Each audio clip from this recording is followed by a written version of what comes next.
Go. Hello to all, my name is Karen Maitland and my project is on juvenile delinquency. This is the topic I chose for my capstone project. So I'm going to be talking about is the juvenile delinquency, the causes, crime, and offensive behavior, any preventions that we can do, and then I'll talk about my conclusion at the end. So more precisely, there are there's issues with an increased involvement with the criminal justice system, which is creating problems for the parents, the school, communities, and other children who are in the presence of juvenile delinquents. Approximately, there's been like 1,100 delinquency cases, which are being processed daily. In 2007, juvenile courts handled about 4,000 to 6,000 delinquency cases per day. The main factors influencing, which it's like causing the juvenile delinquency, it's the family structure that children are exposed to and the relationship adolescents have with their parents. So what exactly does a juvenile delinquent mean? It means that it's a person who has not yet reached the age of maturity and whose behavior has been labeled delinquent by a court.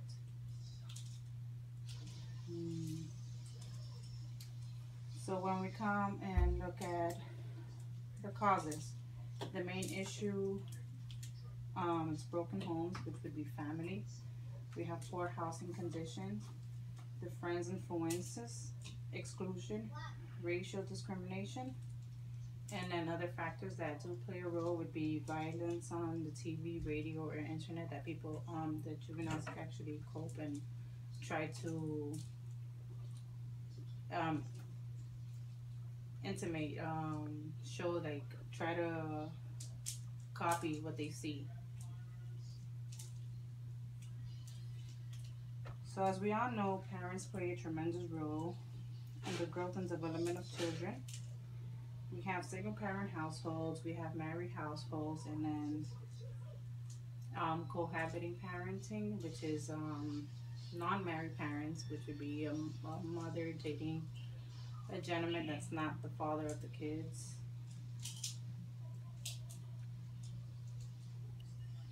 A single parent household are the most crucial because children are less likely than children with two biological parents to exhibit behavioral self-control, and more likely to be exposed to high levels of aggravated parenting. Children living with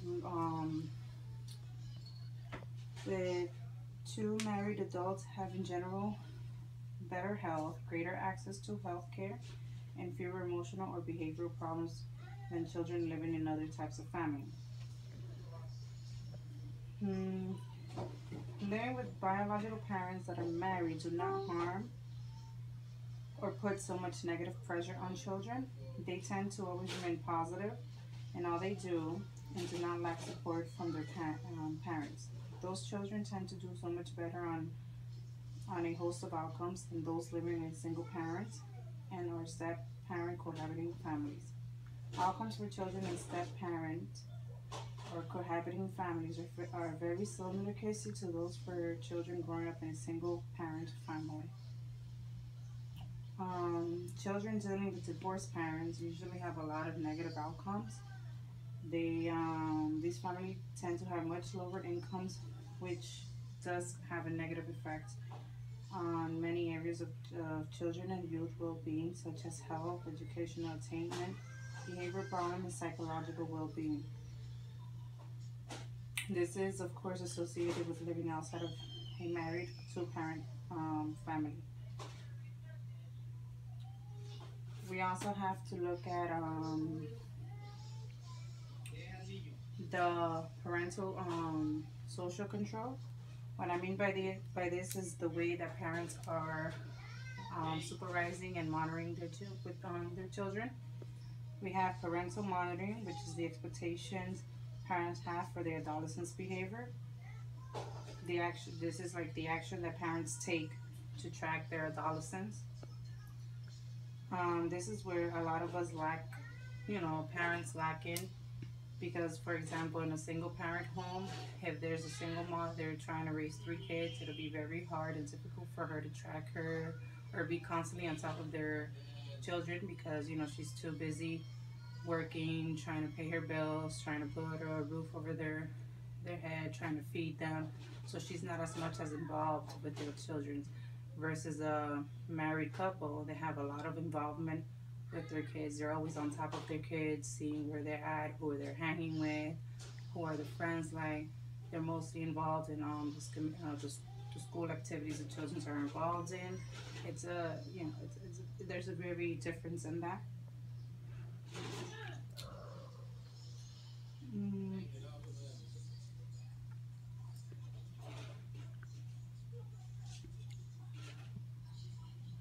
children who are more attached to and involved with their parents are less likely to be in delinquency. The relationship between family process factor and delinquency is circular. Poor parenting increases the probability of delinquent behavior, and delinquent behavior further weaken the relationship between the parent and children. We do see severe cases, for example, homeless youth. This one's like a very critical situation to be in.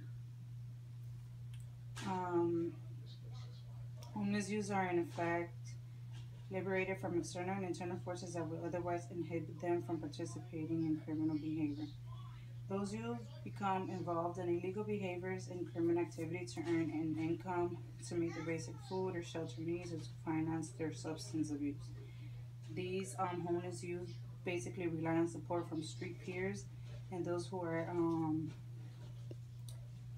disaffiliated from conventional institutions may turn to criminal behaviors for emotional and tangible rewards as well as for economical survival. They're practically on their own, so basically they're out there, doing whatever they have to do in order to survive and be able to move on with whatever drug or alcohol abuse they might have. So now when we look at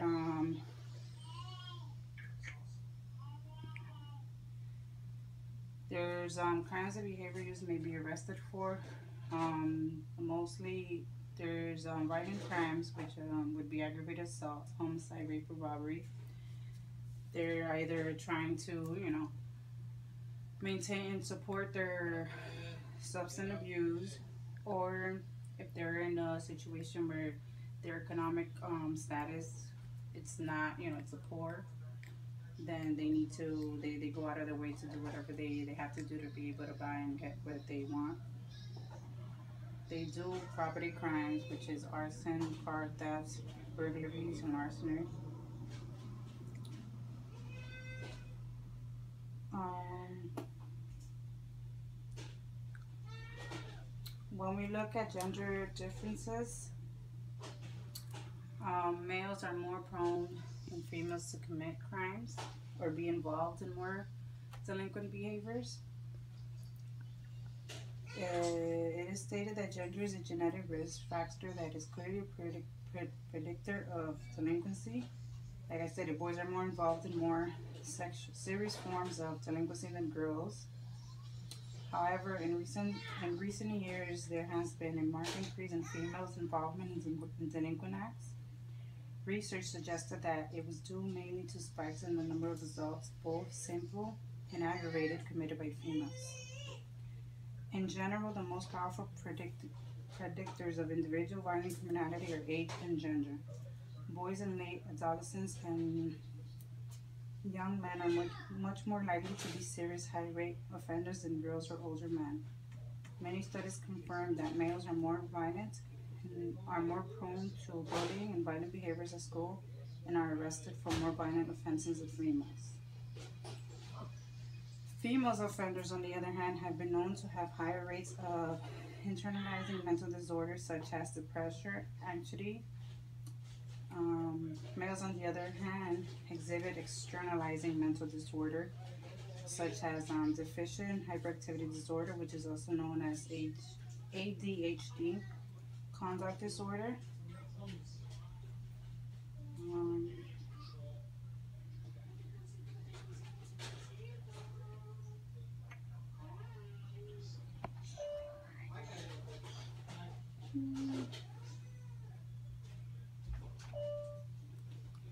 Now, when we look at the characteristic, which includes demographics or type of maltreatment, um, and prior delinquency, according to the studies, those who were more likely to be placed in detention centers were males, African Americans, other children, youth who experienced physical abuse, sexual abuse, youth who lost their caregivers, and those with a greater number of total maltreatment reports, which demonstrates that children placed in juvenile justice facilities have more complex needs and require more intensive intervention and treatment. Considering that boys and children who were African Americans were more likely to engage in delinquent behaviors than girls, delinquency prevention programs may be more effective if they are gender specific and if they address relevant cultural issues. It can help reduce the number of youths entering the juvenile justice system as well as improve outcomes for children placed in out of home care.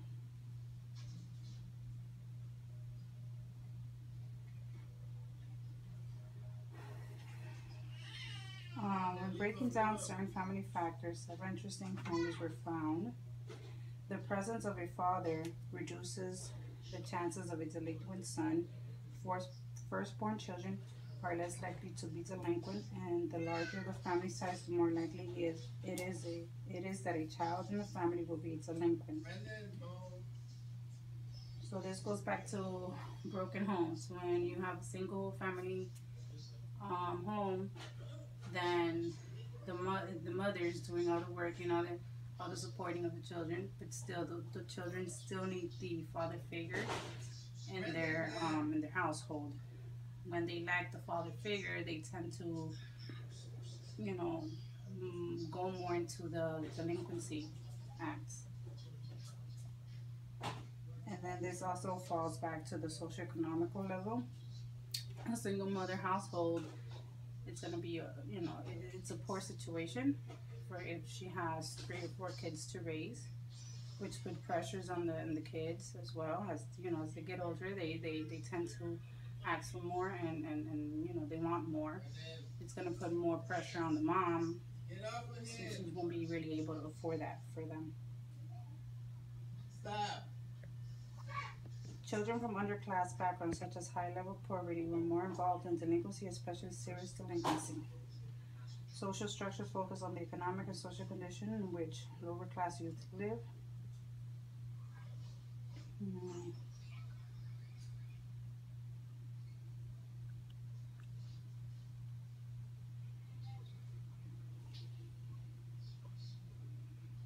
So as I mentioned previously, family is the basic socialization agency for the children. Children learn basic concepts about good and bad from their family. They make their values and set the norms of society. Family can make or break the personality of children. In family, the most important role is played by the parents and siblings. Most of adolescents who show delinquent behavior in any form belong to families that cannot give firm foundation to the children. Broken families, single parent families, separated families, weakened parents find lack of trust and confidence among parents, criminal parents, or psychological problems in parents can be the most important reason behind juvenile delinquency. The other reason can be siblings rivalry or unequal treatment between children. Parents and elder siblings have the responsibility to mold the personality of children. When parents or siblings do not show moral behavior or they commit crime, children or younger siblings are also get motivation to do the same. There's also, as I mentioned in my research, parenting workshops. The parenting workshops, it's actually a good way to get parents involved. It can actually help to teach them the basics and the skills, the hands-on activities, so that they can be able to have the good communication with the children, be able to teach their children, if there's any problems or any difficulties that they may be facing, that they can actually go to their parents and talk, and hopefully the parents can go and find, helps and programs that can help both of them and benefit both of them, and usually and hopefully help deter the juvenile from making any delinquent behaviors or sorry, delinquent acts.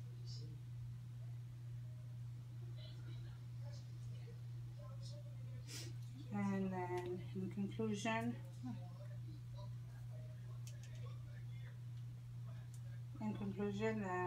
as I stated, my argument was basically that the main factors influencing juvenile delinquencies are the family structure that a child is exposed to, the parental social control that parents have with their children, along with the socioeconomical status these children are brought up by. Juvenile delinquency is growing more and more in today's society, and broken homes contribute to juvenile delinquency more than any other factor. Parenting workshops are extremely important, as I mentioned before. Research suggests that parenting practices reduces problem behaviors. Parents are a critical factor to social development of children.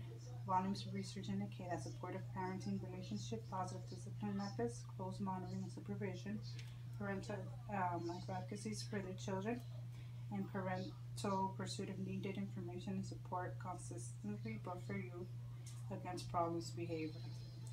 Hopefully, this can give parents a better understanding of what actually happens when a broken home is in place and how bad it affects the children and juvenile. So for my audience, I did have, well, I only had two people because I was only able to get three.